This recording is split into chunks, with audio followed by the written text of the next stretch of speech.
So one of the things I want to start with is the larger carceral context of policing in the United States. And policing, of course, is the entry to a system which is rooted in racial capitalism.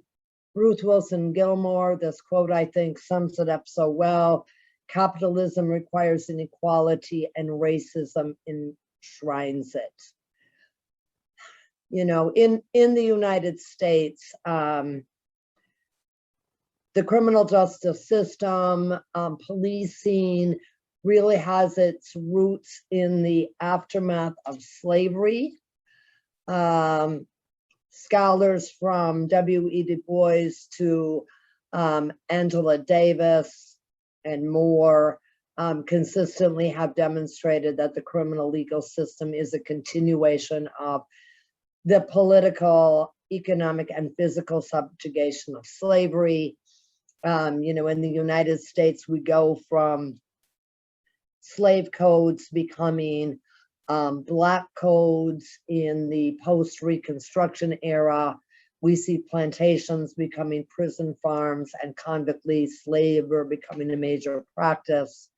In the 20th century, of course, we have the war on drugs as a model for mass incarceration and criminalization and the rise of the prison industrial complex. And throughout all of this, the deep interconnections and really inextricable connections between white supremacy and capitalism are evidenced, and of course, connections as well to gendered violence. Policing. In the United States, the history of policing is a history of protecting property and protecting whiteness as an intangible property, as Cheryl Harris and others have discussed. Origins of the police in the United States emerge from slave patrols and urban night watchmen whose primary task was to manage, regulate, control immigrant populations. So those are the roots of it. And of course, when you start to think about the roots and the origins of this, then that I think furthers the question about, is this reformable in any way whatsoever?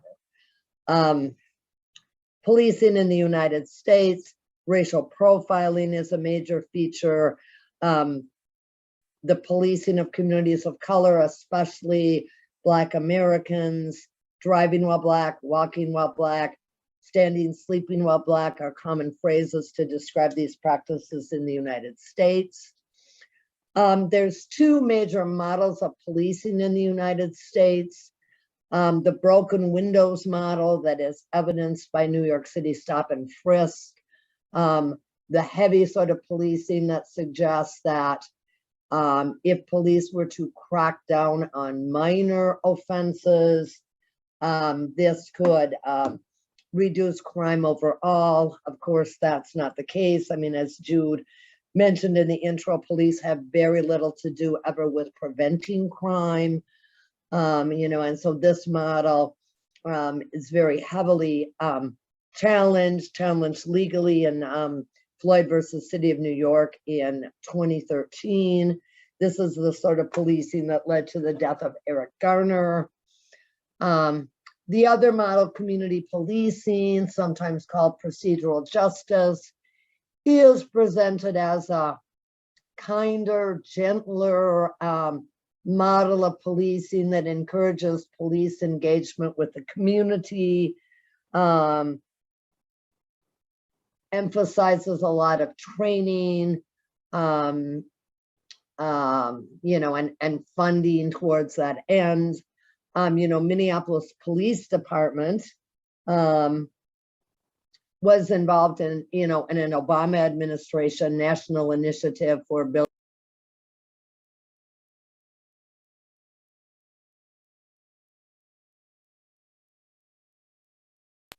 There we go. I'm back now. You know, lots of money put into this. Minneapolis Police Department was part of that, implicit bias training and more. You know, and we see the results with George Floyd that, you know, no amount of training of individual officers, you know, can reform a system that is fundamentally rooted in white supremacy.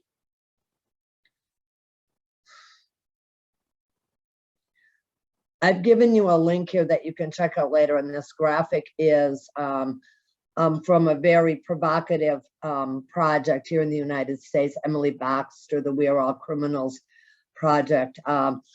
You know, the reality is that we all are criminals, that you know, there's such an extensive scope of the criminal law in the United States that everybody, 4 in 4 people at some point, wittingly or otherwise, have broken the law. The reality, of course, is 1 in 4 people, only 1 in 4 ends up with a criminal record, and race and class and gender and age really have everything to do with that. Some of the names, and you're all familiar with the names, you know, you know, in the United States, we will begin to pay attention, I would say again, in 2009 with the death of Oscar Grant. And then, of course, it's the murder of Trayvon Martin by George Zimmerman in 2012 that leads to the ascendancy of Black Lives Matter as first a hashtag and then a movement. We know, and not because of official record keeping, we know from grassroots activist groups. I mean, actually, The Guardian was the source of The Counted, but consistently through multiple citizen-driven sources, we know that more than 1,000 people are killed by the police in the United States every year, and they are disproportionately people of color, particularly African Americans, 3 times more likely to be killed than whites. The attention has been on men, but there is a long history too of police disproportionately targeting, harassing, killing women of color, particularly Black women, and also Black trans women. Police, of course, are the entry point into the larger criminal justice system, and I just wanted to say a word about that, give you some graphics on the, I mean, really the unbelievable size and scale and scope of the carceral state in the United States. We have 5% of the world's population, but 25% of prisoners, highest incarceration rate in the world, 2.3 million people in prison or jail. And this has been a 10-fold increase since 1970, despite decades of falling crime. You know, that incarceration itself is only part of this story.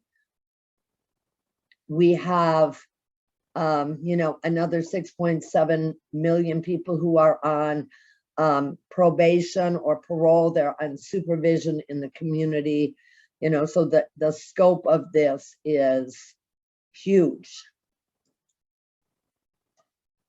I'm going to recommend Prison Policy Initiative to you as a great resource for multiple reports and also graphics. If you're interested in any way of multiple issues about prison industrial complex in the United States. And one of their great contributions is some very compelling graphics, such as this one that they call the whole pie. Who is locked up in the United States and where and for what? The The bulk of people imprisoned in the United States are in state prisons. A small slice of this is federal prisoners, and you'll see that many federal prisoners are there for drug offenses. One of the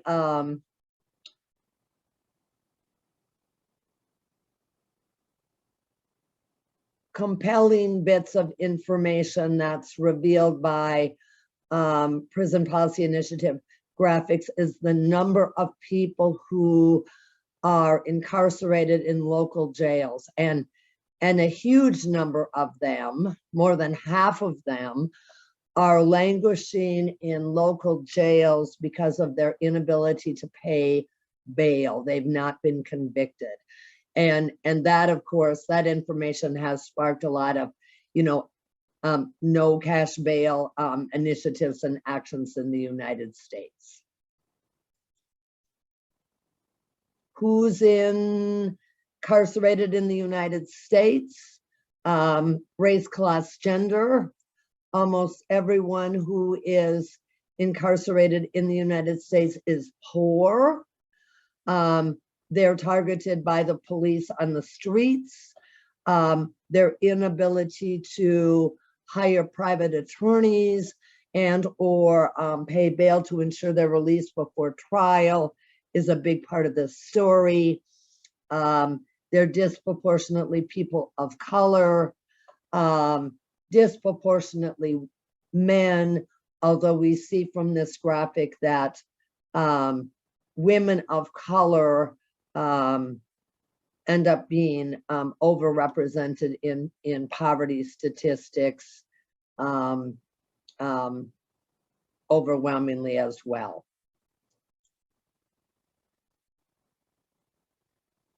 Part of what's important to consider about the impact of the criminal legal system in the United States is really the scope of the impact above and beyond people who are actually in prison or jail. 2.3 million currently. We have 4.9 million formally. We have 19 million people who have been convicted of a felony at some point, 77 million with a criminal record, 113 million who has a family member who's been in prison and jail. So this outward ripple effect of who is impacted, and who is impacted probably in many cases forever, is very significant. A criminal record in the United States, and this is going to vary by state, but it is frequently a barrier to employment, to housing, to voting, to education. It comes with multiple restrictions. This is what scholars in the United States call collateral consequences. In addition to your sentence, what's the collateral damage of your arrest and your conviction? And it's a ongoing ripple effect that ends up impacting people for the rest of their lives. Often it impacts communities, it impacts families. I'm an abolitionist. I don't think this system is reformable.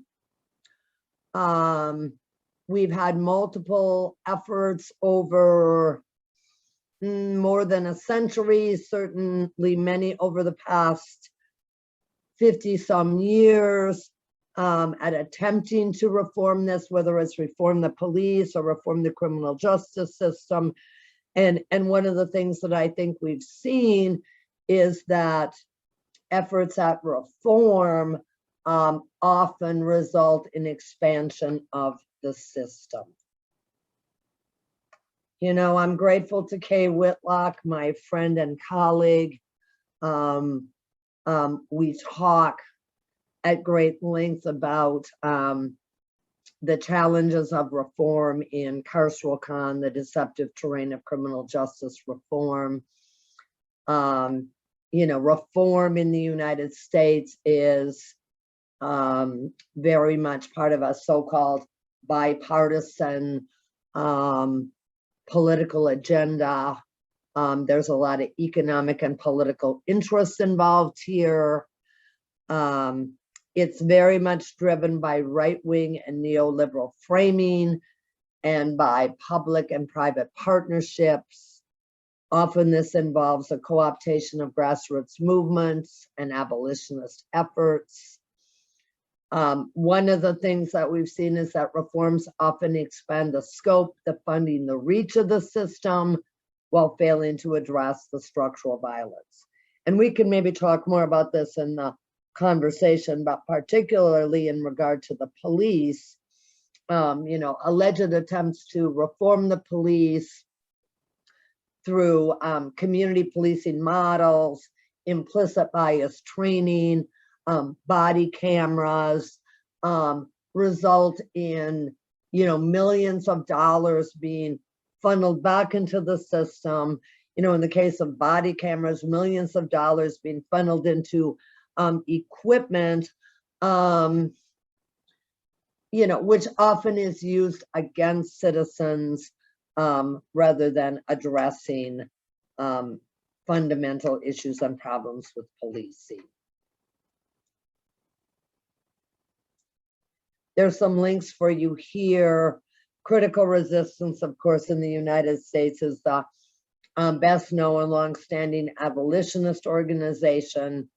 Transform Harm is a great resource that gives people lots of options and models to think about in terms of alternatives to policing and criminal legal system. What does transformative justice look like?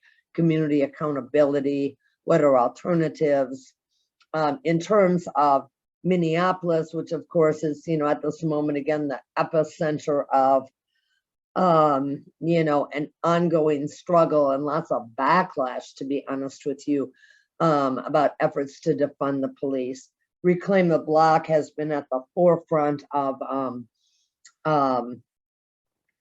efforts in the city of Minneapolis to defund the police and imagine models where public safety includes actors above and beyond the police, whether it's social workers or mental health care professionals. And if any of you are interested in, the history of Minneapolis police, which really leads us to George Floyd, MPD 150 is an incredible resource that documents 150 years of Minneapolis Police Department, and deeply entrenched problems along the way.